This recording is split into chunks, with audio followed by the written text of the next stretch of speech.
जय माता दी दोस्तों, स्वागत है आपका अपने YouTube चैनल राजलक्ष्मी में। आज के वीडियो में हम बात करेंगे शारदीय नवरात्रि कब प्रारंभ हो रहे हैं, पूजा का शुभ मुहूर्त क्या है, कलश स्थापना या घट स्थापना का शुभ मुहूर्त क्या है, किस दिन किस देवी की पूजा की जाएगी, पूजा में किस चीज का किस दिन भोग लगाना है, पूजन सामग्री व संपूर्ण पूजन विधि के बारे में। तो आइए शुरू करते हैं आज का वीडियो। दोस्तों, 15 दिन पितर पक्ष के बाद शारदीय नवरात्रि प्रारंभ होती है। शारदीय नवरात्रि यह अश्विनी मास के शुक्ल पक्ष से शुरू होती है। दोस्तों, इस साल शारदीय नवरात्रि 26 सितंबर से प्रारंभ होने जा रहे हैं। सभी माँ के भक्तों को नवरात्रि का बड़ी बेसब्री से इंतजार रहता है। आइए जानते हैं अश्विनी शुक्ल प्रतिपदा की शुरुआत कब हो रही है। प्रतिपदा तिथि का प्रारंभ 26 सितंबर से सुबह 3:23 से लेकर 27 सितंबर को सुबह 3:08 तक रहेगा। इसलिए शारदीय नवरात्र का प्रारंभ 26 सितंबर से होगा। अश्विनी घट स्थापना सोमवार 26 सितंबर 2022 को की जाएगी। घट स्थापना मुहूर्त 6:11 से लेकर 7:51 तक रहेगा। इसकी अवधि 1 घंटा 40 मिनट तक रहेगी। अभिजीत मुहूर्त 11:48 से 12:36 तक रहेगा। इसकी अवधि 48 मिनट रहेगी। दोस्तों, सुबह यदि आप कलश स्थापना न कर पाए हो तो अभिजीत मुहूर्त में 11:48 से 12:36 पर करें। अभिजीत मुहूर्त में कलश स्थापना के लिए श्रेष्ठ मुहूर्त माना जाता है। दोस्तों, नवरात्रि के पहले दिन बहुत से शुभ संयोग बन रहे हैं। ब्रह्म मुहूर्त सुबह 4:36 से 5:23 तक रहेगा। अभिजीत मुहूर्त सुबह 11:48 से 12:36 तक रहेगा। विजय मुहूर्त दोपहर 2:13 से 3:01 तक रहेगा। गोधूल मुहूर्त 6:01 से 6:25 तक रहेगा। अमृतकाल मुहूर्त दोपहर 12:11 से 1:49 तक रहेगा।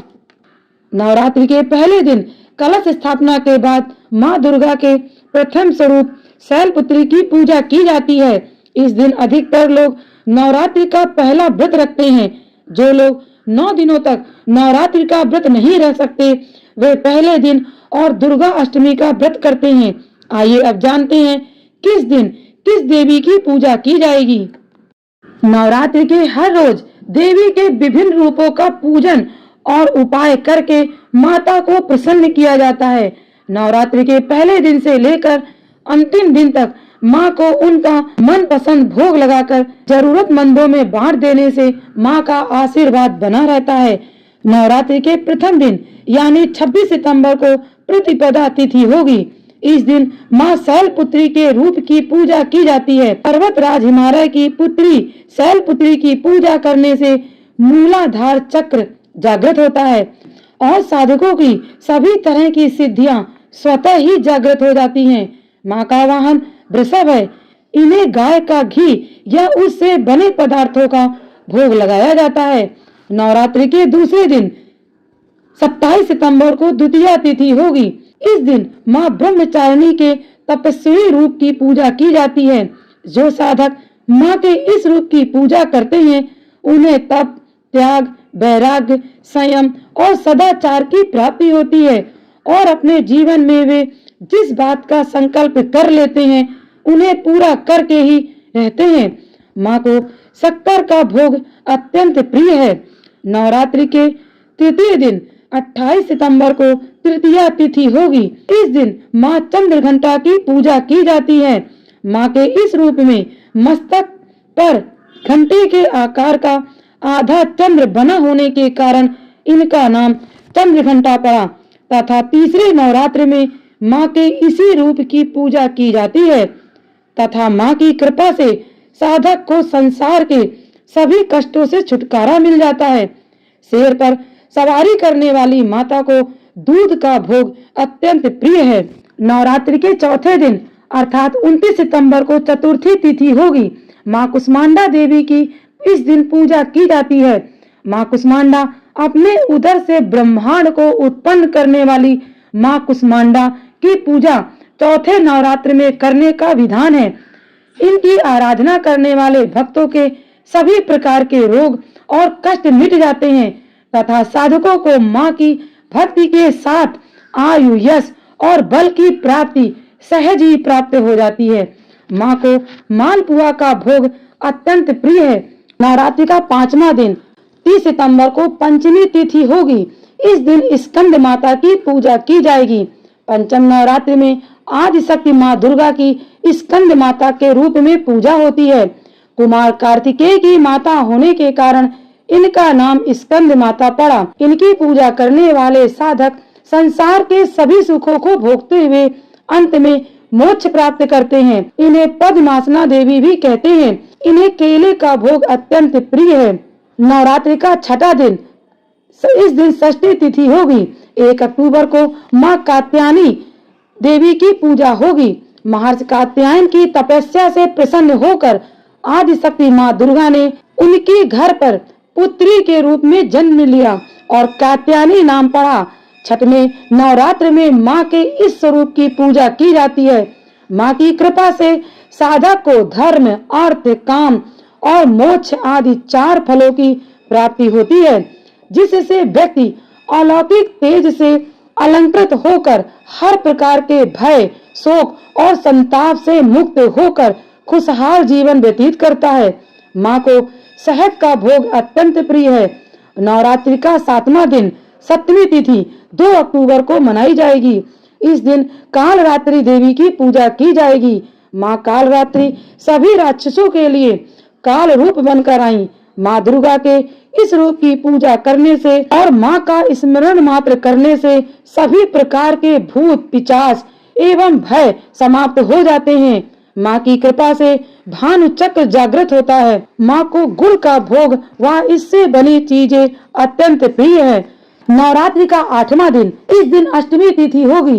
इस दिन महागौरी की पूजा की जाती है। आदि शक्ति माँ दुर्गा के महागौरी स्वरूप की पूजा 8वें नवरात्रि में की जाती है। माँ ने काली रूप में आने के पश्चात घोर तपस्या की और पुनः गौर वर्ण पाया और महागौरी कहलाई। माँ का वाहन बैल है। माँ को हलवे का भोग लगाया जाता है। इस कारण अष्टमी की पूजा करके हलवा पूड़ी का भोग लगाते हैं। माँ की कृपा से साधक के सभी कष्ट मिट जाते हैं और उन्हें आर्थिक लाभ भी मिलता है। 4 अक्टूबर नवरात्रि का 9वां दिन, 9वीं तिथि होगी। इस दिन सिद्धदात्री की पूजा की जाती है। माँ सिद्धदात्री 9वें नवरात्र में इस रूप में माँ की पूजा एवं आराधना करने से साधक को सभी प्रकार की सिद्धियां एवं रिद्धियां प्राप्त होती हैं। जिस पर भी माँ की कृपा हो जाती है उसके लिए जीवन में कुछ भी कर पाना असंभव नहीं रहता। माँ को खीर अत्यंत प्रिय है, अतः माँ को खीर का भोग लगाना चाहिए। तो दोस्तों, अब जानते हैं माँ की पूजा किस प्रकार करें। दोस्तों, नवरात्र में प्रथम दिन सुबह ब्रह्म मुहूर्त में उठकर जल में गंगा जल मिलाकर स्नान करें। साफ धुले हुए वस्त्र पहने, मन में माँ दुर्गा का स्मरण करते रहें। कलश स्थापना की सामग्री: शुद्ध जल, थोड़ा सा गंगा जल, गंध, धूप, सर्व औषधि, धूप, कुशा, सप्त मातृका, पुंगी फल यानी सुपारी, पंचरत्न, दक्षिणा या स्वर्ण, आम या अशोक वृक्ष के पत्ते, मौली, चावल, पानी वाला नारियल। सबसे पहले कलश पीतल, तांबे या मिट्टी का ले सकते हैं। फिर इसमें थोड़ा सा गंगा जल मिलाएं। फिर सर्व औषधि, दूब, कुशा, सप्त मातृका, पुंगी फल, पंचरत्न डालें।